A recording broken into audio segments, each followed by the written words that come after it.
नमस्कार दोस्तों, इस वीडियो में हम 13 उदाहरण के साथ करुण रस को अच्छे से समझेंगे। तो चलिए वीडियो को स्टार्ट करते हैं। सबसे पहले इसका स्थायी भाव देख लेते हैं। एमसीक्यू क्वेश्चन में आता है। इसका स्थायी भाव है शोक। अब चलिए इसकी परिभाषा को देखते हैं। किसी प्रिय व्यक्ति या वस्तु के नष्ट हो जाने या बिछड़ जाने से जो शोक उत्पन्न होता है वहाँ करुण रस होता है। जैसे कि कोई प्रिय इंसान आपके जीवन से चला जाए, वह ख़त्म हो जाए, या फिर कोई प्रिय वस्तु नष्ट हो जाए, तो जो शोक उत्पन्न होता है उसे ही करुण रस कहते हैं। अब देखते हैं हम इसके दूसरे परिभाषा को। जब सहृदय के हृदय में शोक नामक स्थायी भाव का विभाव, अनुभाव व संचारी भाव के साथ बोध होता है तो वहाँ करुण रस होता है। आप दोनों में से किसी एक परिभाषा को याद कर लीजिए जो आपको सरल लगे। तो अब हम इसके पहले उदाहरण को देख लेते हैं। यह एक गाना है, मैं इसको गा के बताता हूँ। ऐ मेरे वतन के लोगों, जरा आँख में भर लो पानी, जो शहीद हुए हैं उनकी जरा याद करो कुर्बानी। इस गीत को स्वर कोकिला लता जी ने गाया था। आप सुन सकते हैं यूट्यूब पर इस गाने को। यह गीत हमारे शहीद हुए वीर जवानों की याद में गाया गया है। तो अब हम देखते हैं अगला उदाहरण। यह भी एक गाना ही है, आप इसको सुन सकते हैं इंटरनेट के माध्यम से। तो चलिए स्टार्ट करते हैं। ऐ मेरे दोस्त तू लौट के आजा, तेरे बिन जिंदगी अधूरी है। तो इस गाने पर भी करुण रस है। अब हम बढ़ते हैं तीसरे उदाहरण की ओर। यह बहुत ही मोस्ट है, हर जगह आपको देखने को मिलता है। अभी तो मुकुट बंधा था माथ, हुए कल ही हल्दी के हाथ, खुले भी ना थे लाज के बोल, खिले थे चुंबन शून्य कपोल, हाय रुक गया यहीं संसार, सिंदूर बना अंगार। तो मान लीजिए अभी अभी किसी की शादी हुई है और उसका पति ख़त्म हो गया, तो कवि क्या कहते हैं, अभी तो मुकुट बंधा था माथ, यानी कि अभी अभी उसकी शादी हुई थी। हुए कल ही हल्दी के हाथ, मतलब कि अभी हाथों में हल्दी लगी ही थी। खुले भी ना थे लाज के बोल, मतलब कि अभी आपस में लज्जा भरे बातचीत नहीं हुई थी। वह औरत लज्जा और संकोच से भरी हुई थी। खिले थे चुंबन शून्य कपोल, कपोल का मतलब होता है गाल, तो जो उसके गाल थे वह चुंबन से अछूत थे। हाय रुक गया यहीं संसार, पति ख़त्म होने पर उसका संसार यहीं पर रुक गया, मतलब कि उसके जीवन में अब खुशियाँ नहीं रह गई। सिंदूर बना अंगार, तो जो उसका सिंदूर था वह उसके लिए अंगार बन गया।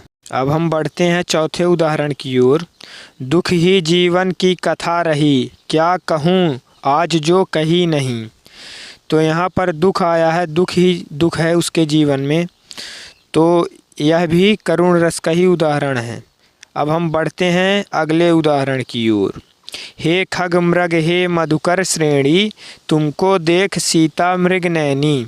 यहाँ पर जब सीता माता का हरण हो जाता है तो राम भगवान व्याकुल होकर जीव जंतुओं से पूछने लगते हैं कि मेरी सीता कहाँ गई।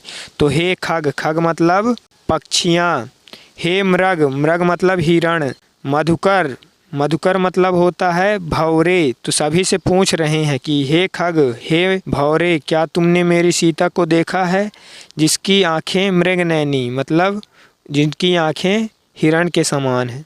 अगला उदाहरण है। देखी सुदामा की दीन दशा, करुणा करके करुणा निधि रोए। तो यह घटना है जब सुदामा जी के पास खाने तक के लिए खाना नहीं था, घर नहीं था, तो वह एक बार श्री कृष्ण भगवान के पास गए।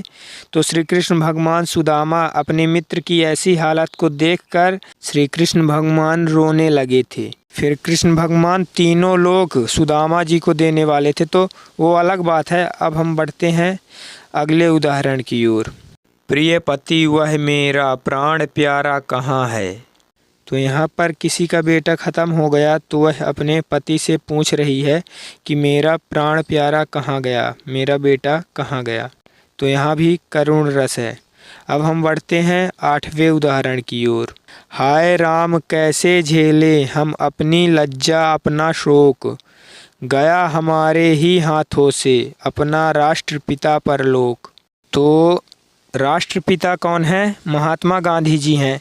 तो जो नाथूराम गोडसे है उसने महात्मा गांधी को गोली मार दी थी और वह अपने ही भारत देश का था। तो इसीलिए पंक्ति में कहा गया कि अपने ही हाथों से मारे गए अपने राष्ट्रपिता जो महात्मा गांधी जी हैं। अब हम बढ़ते हैं 9वें उदाहरण की ओर। शोक विलक सब रोवहि रानी, रूप सीलू सबु देखू बखानी, करहि बिलाप अनेक प्रकारा, परहि भूमि तल बारहि बारा। यह चौपाई रामचरितमानस की है। दशरथ जी अब नहीं रहे तो चौपाई इस प्रकार है कि शोक विलक सब रोवहि रानी, जितनी रानियां हैं सब रो रही हैं, विलाप कर रही हैं, व्याकुल हो रही हैं। और राजा के रूप, शील, तेज इस सब का बखान कर रही हैं, यानी कि गुणगान कर रही हैं। करहि विलाप अनेक प्रकारा, तो रानियां अनेक प्रकार से रो रही हैं, विलाप कर रही हैं।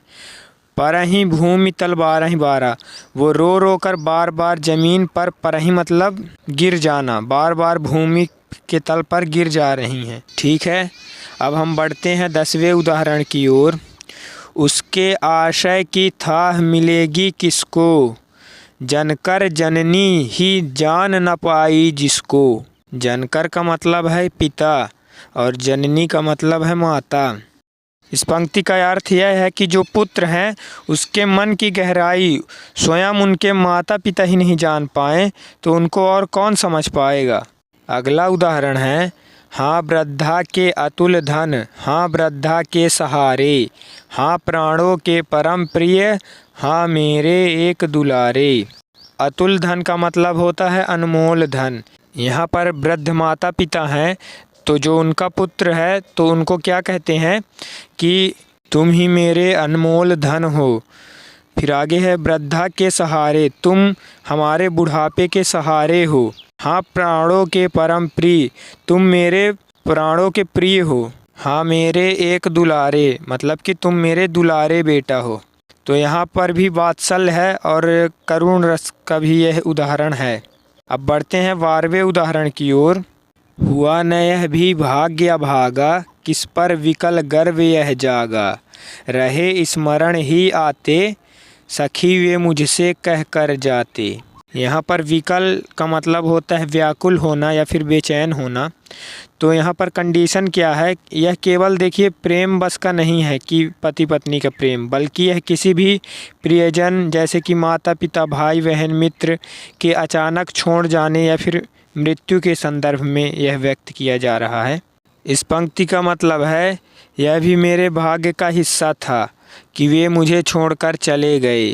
अब मैं इस दुनिया में किस पर गर्व करूं या किसे दोष दूं, बस उनकी यादें ही शेष रह गई हैं। काश वे जाते समय मुझसे कह कर जाते तो मेरा मन थोड़ा संतोष पाता। तो यहाँ भी करुण रस है। अब हम बढ़ते हैं लास्ट उदाहरण की तरफ। राम राम कही राम कही, राम राम कही राम, तनु परिहर रघुवर विरह, राऊ गयहु सुरधाम। यह पंक्ति है जब राम जी को वनवास हो गया था तो उनके पिता दशरथ जी रो रो कर राम राम कहकर रो रहे हैं। और परिहर का मतलब होता है शरीर छोड़ देना। तो वे दशरथ जी जो हैं वे रो रो कर अपने शरीर छोड़ दिए, राम राम कहते कहते सुरधाम चले गए, यानी कि उनका स्वर्गवास हो गया। तो दोस्तों मिलेंगे अगले वीडियो पर। जय हिंद, जय भारत।